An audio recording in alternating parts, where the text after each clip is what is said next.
2006 সালের 28 অক্টোবর ওই দিন ছিল জোট সরকারের শেষের দিন। বাংলাদেশ জামাত ইসলাম থেকে শুরু করে বিএনপি তারা পল্টনে স্টেজ তৈরি করতেছিল। তারা সেই 5 বছরের কর্মকাণ্ড তুলে দেওয়ার জন্য এই সমাবেশ ছিল। তো ওই দিন যখন স্টেজ তৈরি করতেছিল, সকাল থেকেই আওয়ামী লীগের সেই সন্ত্রাসীরা তারা লগি বৈঠা নিয়ে এই পল্টন ময়দানে তারা জামাতের সমাবেশে হামলার জন্য চেষ্টা করছিল।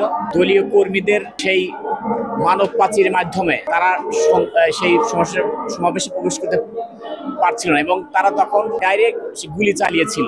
এরপরে গুলি চালিয়েও যখন সমাবেশে ঢুকতে পারে নাই, তখন তারা সেই পল্টনের প্রীতম জামান যে হোটেল আছে সেখানে আমাদের সেই প্রিয় জসিম ভাইকে যেভাবে লগি বৈঠা দিয়ে যেভাবে হত্যা করা হয়েছে, পৃথিবী দেখেছে সেই বর্বর সেই নৃশংস হত্যাকাণ্ড আদর্শ এর সামনে ভাসে। সেই 2006 সালের 28 অক্টোবর জসিম ভাইকে যেভাবে পশুকে এভাবে মারে না, এভাবে তারা লগি বৈঠা দিয়ে মারার পর আবার সেটাকে খুঁচিয়ে দেখেছিল তৎকালীন ছাত্র ইউনিয়নের নেতা বাপ্পা দত্ত বসু। সে সেই লাশের উপরে নৃত্য করেছিল। পৃথিবী দেখেছে, বিশ্ব মিডিয়া দেখেছে, বিশ্ব গণমাধ্যম তৎকালীন তারা এটাকে ভুলভাবে প্রচার করেছে। কারণ স্বৈরাচারী শেখ হাসিনা তারা তৎকালীন সেই ক্ষমতায় যাওয়ার জন্য তারা মরিয়া উঠেছিল। তাদের উদ্দেশ্য ছিল যে কোনো মূল্যে বিএনপি এবং জামাতকে কিভাবে এদেরকে হটিয়ে আওয়ামী লীগকে আবার ক্ষমতা আনা যায়। এর জন্য তারা কেন্দ্রীয় ঘোষিত তৎকালীন আওয়ামী লীগের যে কেন্দ্রীয় নেতারা তারা লগি বৈঠা তারা এই কর্মসূচি দেয়। আমি মনে করি যে বাংলাদেশে তারা গণতন্ত্রের জন্য কি করেছে, গণতন্ত্র প্রতিষ্ঠার জন্য যদি মানুষকে ভাবে